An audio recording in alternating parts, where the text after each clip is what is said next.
প্রিয় নবী বলেছেন, রমজান মাসে ইবাদতের মাধ্যমে যে ব্যক্তি আল্লাহর কাছ থেকে নিজের গুনাহ খাতা মাফ করিয়ে নিতে পেরেছেন, সত্যিকার ঈদের আনন্দ তারই প্রাপ্য। তিনিই আসলে ভাগ্যবান। ঈদের সাজসজ্জা তাকেই মানায়। রমজান মাসে রোজা রাখে যারা, ঈদ তো শুধুই তার। রমজান শেষে ঈদ এসে যায়, এভাবেই বারবার। রমজান মাসে রোজা রাখে যারা, ঈদ তো শুধুই তার। রমজান শেষে ঈদ এসে যায়, এভাবেই বারবার।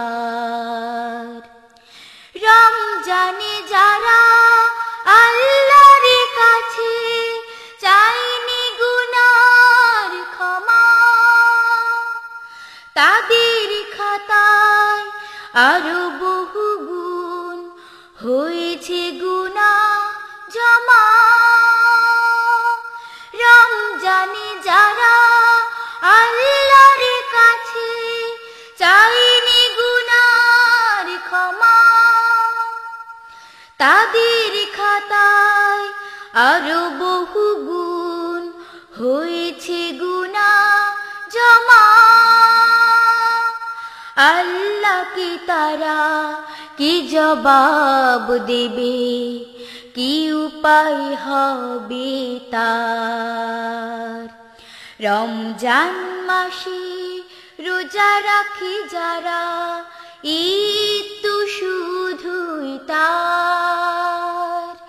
রমজান শেষে ঈদ এসে যায়, এভাবেই বারবার।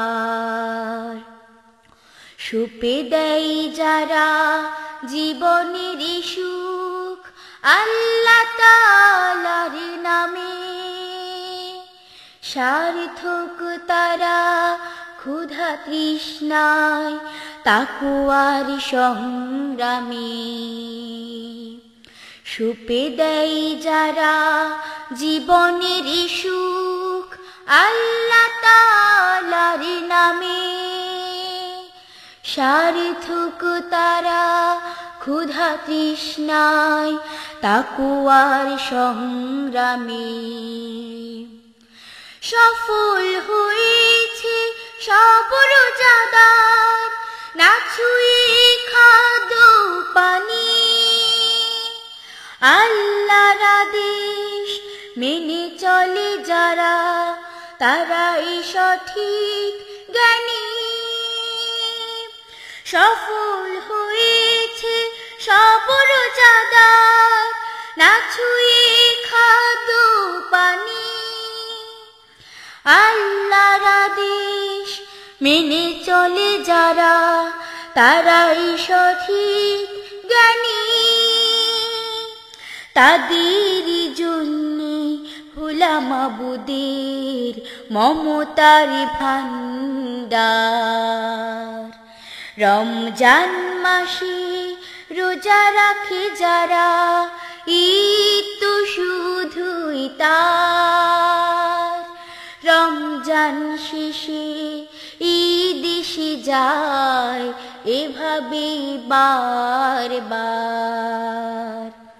রমজান মাসে রোজা রাখে যারা, ঈদ তো শুধুই তার।